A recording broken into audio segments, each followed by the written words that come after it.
Thank you, Minister Shikli. First of all, I didn't know your English was that good. But it was the ideas that were exceptional and focused. Thank you for initiating this conference. This is the second one, and certainly not the last, because the battle is long. You have assembled an impressive team here, and I want to welcome some very good friends of the State of Israel and the Jewish people, and personal friends. First, the Minister, or rather the Prime Minister of Australia, Scott Morrison, a terrific champion of our people. Very good to see you, Scott.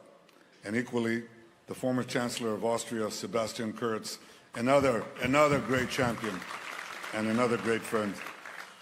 The Minister of Justice of Argentina, Mariano Libarona, he comes not only in his own person, but representing an incredible friend of Israel, the President of Argentina, Milei. He's breaking all the rules for the good. There's here another special friend. He's the Senior Counsel and Chair of the Department of Justice Task Force to combat anti-Semitism, Mr. Leo Terrell. Leo, it's wonderful to see you again. We know your passion. We know that you are doing everything you can to move under President Trump's directive to fight anti-Semitism, which is dangerous to America, dangerous to our free world, dangerous to our common civilization. Thank you, Leo. We have here members of Parliament, including the two brothers, Eduardo and Flavio Bolsonaro. It's very good to see you from Brazil. There are other members of Parliament here and distinguished guests. I want to welcome all of you, and I hope to meet all of you. There are here also the family of the late Yaron Lishinsky, who, along with his betrothed, these wonderful, truly beautiful people, beautiful couple, mowed down by this anti-Semitic hatred in Washington, right next to the Holocaust Museum. And we forever remember the ones that were fallen, and we committed to bring back our fallen heroes and also all the hostages that were taken. And people didn't believe that we'd get the 20 live hostages. With President Trump's help, we got them out. With our brave soldiers who went into Gaza, stuck a knife to Hamas, and they realized that their last stronghold was going to go. And President Trump stuck a diplomatic knife on the other side. We got the 20 hostages. But then we had to get another 28 deceased hostages. And we got them all out, and there remained one. Ronnie Greeley. Ronnie Greeley, from the special unit in the police, who fought not only with a broken arm. He was shot twice, and he kept fighting. And he killed 14 terrorists alone. And then he died. And we said we'd bring him back. He was the first to come in. He's the last to leave, a hero of Israel. Ronnie is back. There are no more hostages in Gaza. Tremendous achievement for our heroic forces, our soldiers, our commanders. None like them.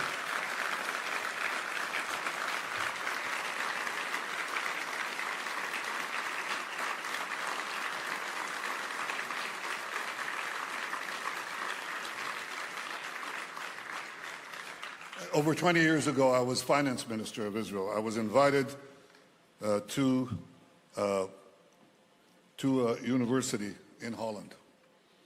It's a very good university. It had focus on business, and they were giving this economic man of the year award. For some reason, they chose me, so I went there. There were about 1,000 Dutch students. Shortest one was 6'6". Young guys. And I gave my talk. I talked about the free market reforms that we did here. And Then came the question and answers. And the first one rises, and he says, Prime Minister, what can we do about the Muslim minority in Holland? And I said, I dodged it, Wanted to talk about reforms, economic reforms. Okay, second one rises. Prime Minister, you didn't answer the question. What can we do about the Muslim minority in Holland? And I dodged that question. And so it went on. And after this session ends, I walk out with these two young Dutch students, 21, 22 years old. And I ask them, why did they ask me about this? And they said, Prime Minister, we are the most liberal country on the planet. We accept everyone, black, white, yellow, brown, green, any color, any faith, gays, straights, transvestites, anything. But in this minority, there's a radical fringe, and it's different because we want to accept them, but they don't accept us. They want to impose Sharia law on us. They want to eradicate Holland as we know it. This is over 20 years ago. These young kids. And what they said was something prescient. They could see that our common, free, democratic civilization is under threat. And it's since been invaded. Every country in Western Europe and in America. It's being invaded not by people of a different color, a different race, a different faith. That's not the point. It's people with a focused ideology. And the ideology is to destroy the West. And for this purpose, they've made common cause with the most ultra anti-Western progressives, and they have united. And they supposedly should disagree on everything, but they don't, because they want to destroy the West as we know it. And they agree on one thing. What is the thing that they agree on? World War Jew. To conduct a world war, first against the Jews and against the Jewish state. And for the radical Muslims, they are right, because there would be no West in the Middle East if the Jewish state is eradicated. There would be no obstacle for the further invasion of Europe if the Jewish state doesn't exist. And it also appeals to their internal hatred of the Jews, which has common roots with anti-Semitism over the centuries. What are those roots? Well, it's a very ancient disease, and anti-Semitism as a creed, not racism. Racism exists for all times. There's xenophobia and violent xenophobia throughout history. That's not what anti-Semitism is. Anti-Semitism began as a creed 2,500 years ago, 500 years before the birth of Christianity, with an ideological attack against the Jews, which is different. And it basically it kept on morphing, changed the reason why the Jews were hated. But I'll tell you why they were hated in the diaspora. Because they had two qualities that, when fused together, made them very, very vulnerable. The first thing is they were prominent. The Jews were prominent in every society. After we lost our land, we were spread through the far corners of the earth. And in these distant lands, we were prominent. And when you're prominent, you raise a human passion that is all too well known. It's called envy. But when you fuse envy with vulnerability, when you're weak and you cannot defend yourself, and this happens when there are societal changes, the combination of being prominent and weak is the deadly serum of anti-Semitism. And that's why the Jews, throughout the ages, again, elicited attacks again and again and again. And these attacks were always preceded by the most virulent vilifications. What did they not say about us? You're familiar with what they said about us in medieval times, that we were poisoning the wells, that we were spreading vermin, that we were slaughtering Christian children for their blood to bake matzos in Pesach. You know all that. This was preceded by similar vilifications, even in classical Hellenistic times, right around here, communities around here. And it was carried into the modern times, into basically the same charges, culminating always these vilifications in murder, in massacres, in expulsions, until we reach the greatest massacre of them all in the Holocaust. The Nazis spread this vilification and then proceeded to murder us. And there was very little we could do. That has not changed. Anti-Semitism took a respite for a few decades. You couldn't really do that in polite society. But it raised its head again. And of course, most prominently after October 7th, when the disease spread again, the virus spread throughout the world. Why is it important? There was a great writer in the late 19th century. His name was Israel Zangwill.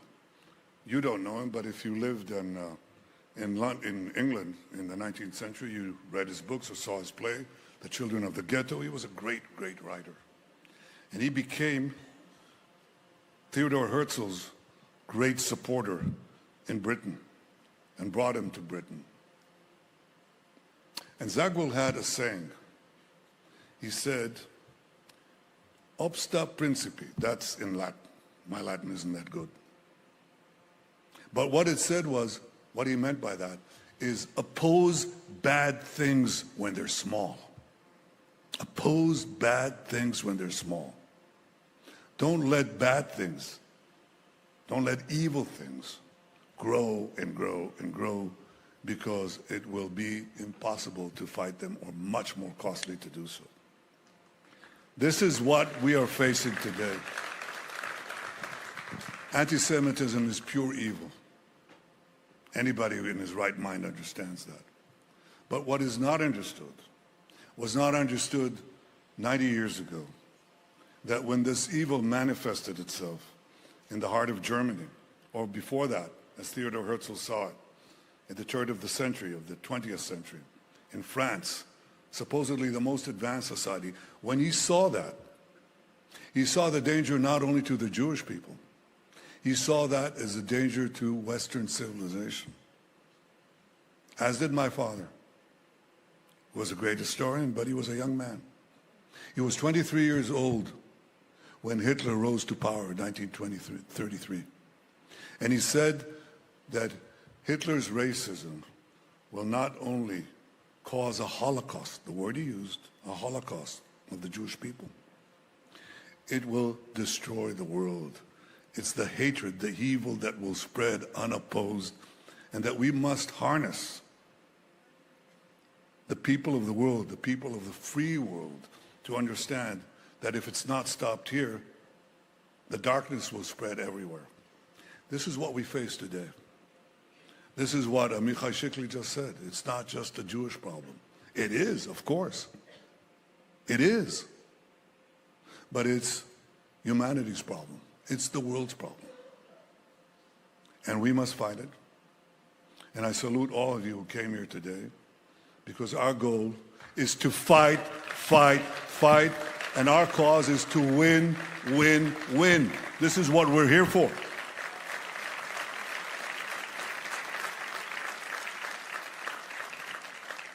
And we must do so because if the invasion of militant Islam, radical Islam, continues, our free societies are in peril, our world is in peril.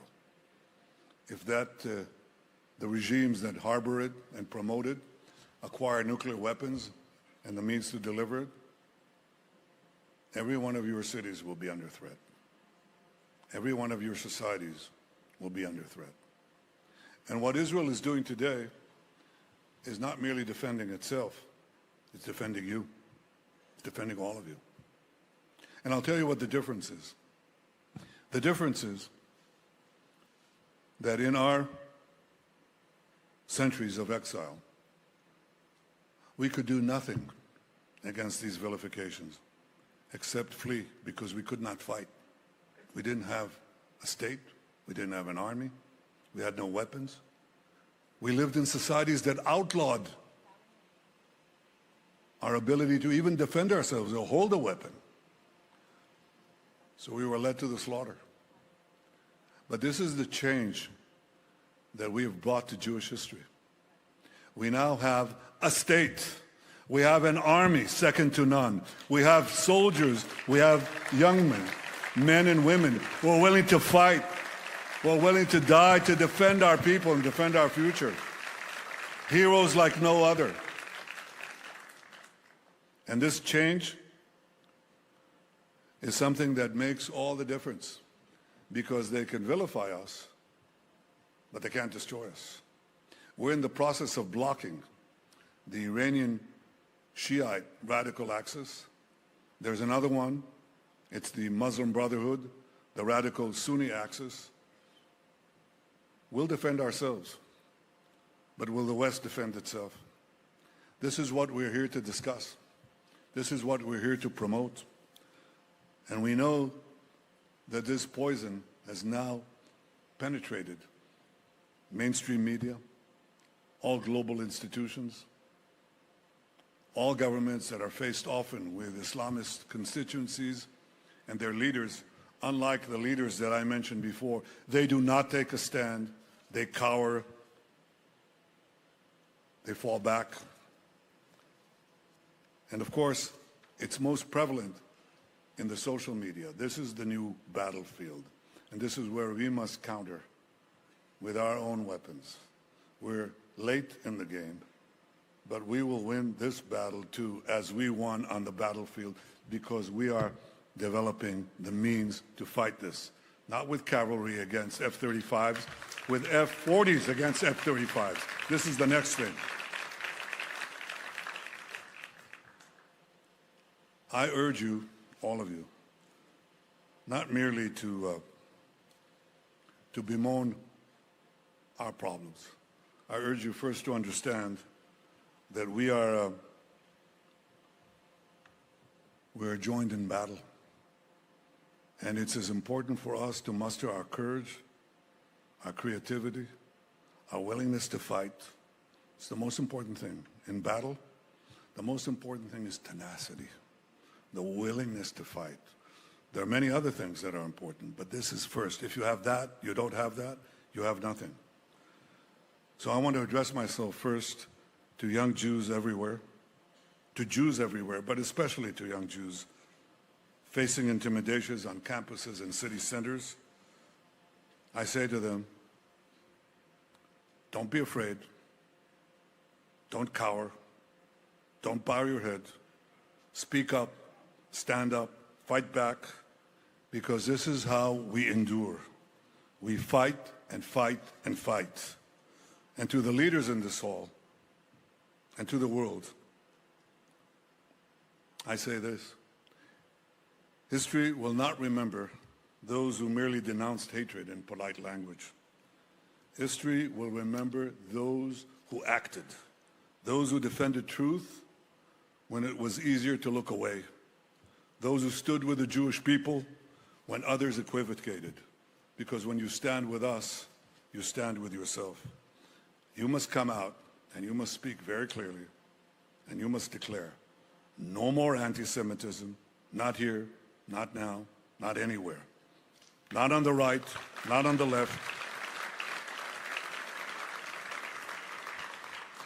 And let us fight the lies with truth, because lies are the foundation of anti-Semitism. Truth is the antidote. May the light of truth shine from Jerusalem, and may we meet again next year in the third conference in a better, brighter, and more truthful world. Remember, if we fight, we win, and we shall win. Thank you.